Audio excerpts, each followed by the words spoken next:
Where's the crash site now? Over there. We're getting closer. Hello there, Sir from 17 once again, bringing you Chapter 6 in my Enslaved hard difficulty video walkthrough. And this is the village approach.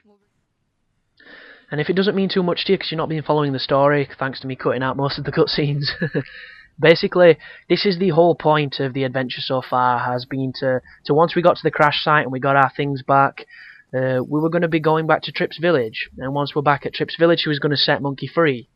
Because that was the agreement, that was the arrangement. You needed each other to get back to your home, and that's how it was going to play out. The only problem is, you're coming back to a welcoming party that is not quite as what you expected. And it's an interesting level, this one, because it's got a lot more puzzles than the previous ones did. It's all about using bridges to get across ravines and things, and it's a culmination of using both Tripp and Monkey to cross them, and a lot of platforming, followed by a lot of solo fights against the robots as Monkey.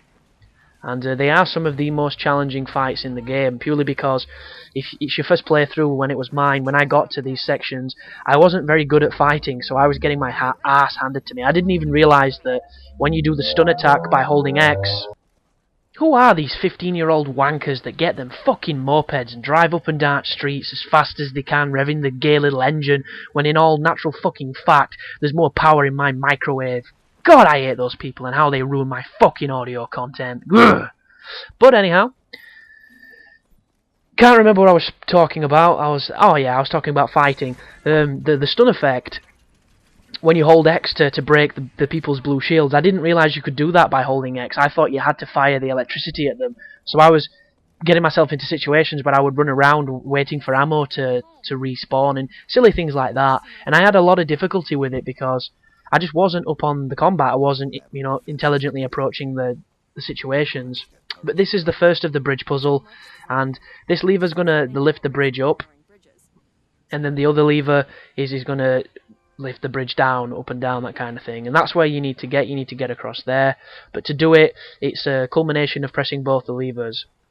So when you do that, both the bridges lift. So now you can run across, and then you can tell Tripp to pull the lever and the bridge will lower so that you can get up across to the other one, and then it's going to be your turn to pull the lever, and so on and so forth. And the veracity of how fast I'm going to do this all depends on how fresh it was in my mind, so I'm going to apologise in advance for it, but it's just simple puzzles. You just follow the lead. If you can't quite get around your brain exactly how to approach it and how to make it work, it's probably because you're overlooking the obvious point. And then once you've done that, if you get her across there, you can then press the button again, which will then lower it to you, and she'll come to join you, and then you can pull it back up, and then you'll be blah blah blah. You get the thing. It's not too difficult, it's not too taxing, it's just one of those things you have to get your mind around. And I am running out of water, which is never a good situation to be in when you're talking for 20 minutes. But luckily enough, this one's only 16 minutes long, nowhere near as long as some of the other Enslaved videos. But I was talking about a documentary I watched in my Red Faction guide, and it was like when predators attack too, or something ridiculous like that. And I was covering the grizzly bear section of it. There'd just been an attack with a grizzly bear, and it mentions how the grizzly is the second most ferocious bear in existence. The most powerful and aggressive and just plain evil is the polar bear. And the story that it showed with the polar bear is always a fucking funny one.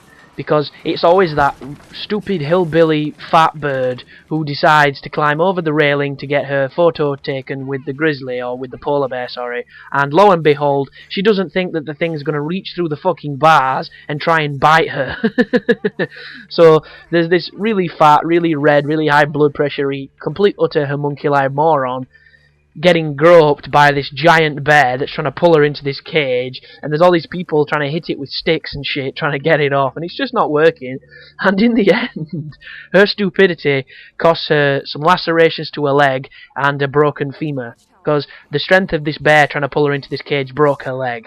And you just think, How were you not brought up to not be a giant retard? Are these the type of people that stand in front of buses because they think they look pretty with all the glowing lights, and then it comes through and turns them into wallpaper paste? It's like, who are they? It's like, you couldn't unleash these people on an active train platform because they'd end up just getting it shut down for the day because they've just been turned into putrid fucking splash. It's just unbelievable. To have absolutely no survival mechanic in your body, or, you know, not to be able to perceive a danger. It's like these are the type of people that you need to be clearing landmine fields, because they're not going to be thinking that these things could be blowing up. They're thinking of all the stuff they're going to buy once they get the money for doing the absolutely suicidal deed. It's just unbelievable. But yeah, it tries to get her, and that one's a pretty quick one, and it doesn't give you any, you know, like, you don't get to listen to the woman say that she was an absolute moron at the time. She doesn't know why she did it. She wishes she hadn't. And it swiftly moves along to a guy. I think he's in Australia, and he's a snake enthusiast, which to me, don't get it. Don't understand it at all. Snakes, I'm not scared of them. Although don't get me wrong, I'm scared of the really nasty ones, so I wouldn't want to go near them. But I'm not the type of person that, for instance, if I saw a snake, I'd run away crying. I'd kind of be like, whoa, that's a snake. I don't know if it's poisonous. Well, I don't know if it's venomous, sorry, because they're not poison. It's completely different. I don't know if it's lethal. I'm just going to avoid it and see you later. And I actually saw a grass snake on one of the roads leading to a local field around my area, and it was the most surreal thing I've ever seen, because I'm in England and I'm seeing a fucking snake that's not in a cage, and it was just really, really crazy. But the story here is this enthusiast guy who, for whatever reason, he knows a lot about snakes, he likes them, he's been around them quite a lot, and he goes out and takes photos of them in the wild, which, I know what you're thinking, never a good recipe for anything other than getting bit and dying. And that's the exact same thing I'm thinking, and it's just like, dude, what are you doing? So this guy goes to this island on his own, which consists of kayaking once again. What is it with these people and kayaking? I don't know what is wrong with these people, but he kayaks for, I think it's a 45-minute paddle to get to this island in the middle of like this Australian bay or wherever the fuck it is. And I'm gonna have to put this story on hold because this is a challenging fight. The only reason this is challenging is because I didn't realise that the stun breaks their guard.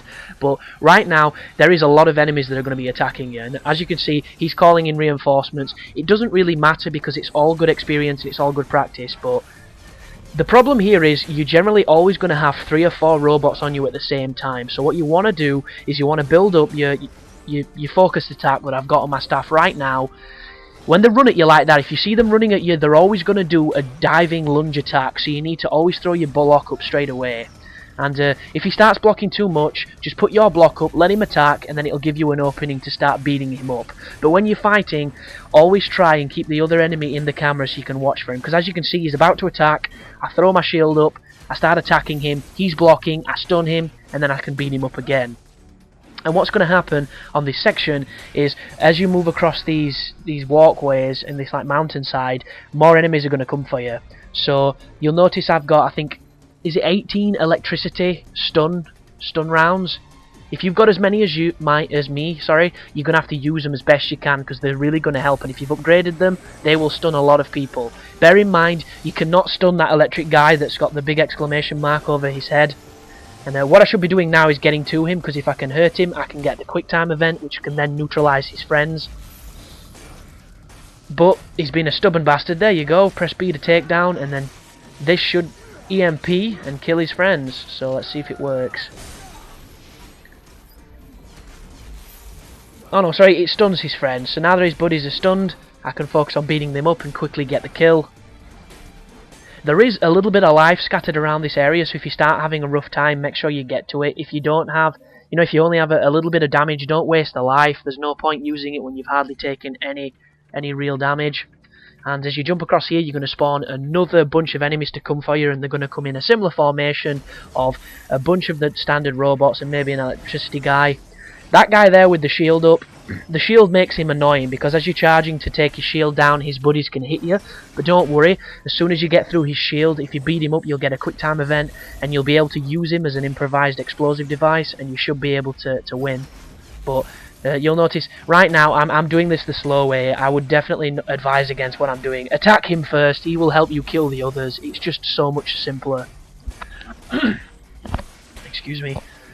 But the biggest problem with this section is how many there is, because we've just killed 3, another 3 have turned up, and they keep coming, and if you're taking a constant stream of damage, you're probably going to struggle here. So just keep your cool, keep doing what you're doing, focus on whichever one's the biggest threat. I should be using my charged attack as well. I don't know why I've not used it yet, the focus move, because all these hits that I'm getting off on these enemies right now would be charging another focused attack, and it would make this so much quicker, but I just forget to do it. So if you buy the move, make sure you utilize it, because it is super powerful and super useful, and for whatever reason I'm just being a stubborn idiot, so you need to avoid that if you can.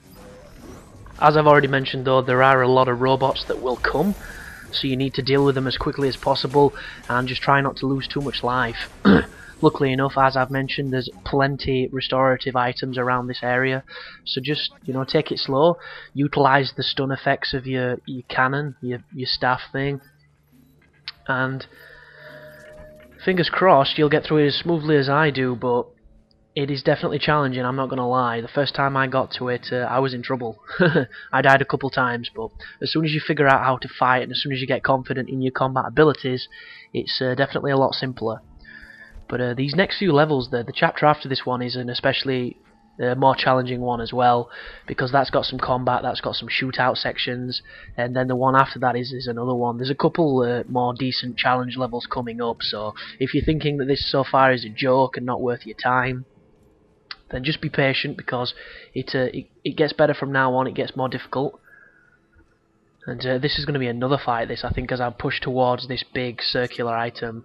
Yeah, this is probably the most challenging section, because there's a lot of enemies, they keep spawning and they're all aggressive. So straight off the bat I shoot the stun there to intercept that first guy, I block his buddy, there's me using the special move, I see him revving for the attack. Ooh, oh, I got lucky then, or maybe not, he came through. But just always be watching for anyone that's about to hit you, and try and block before they do.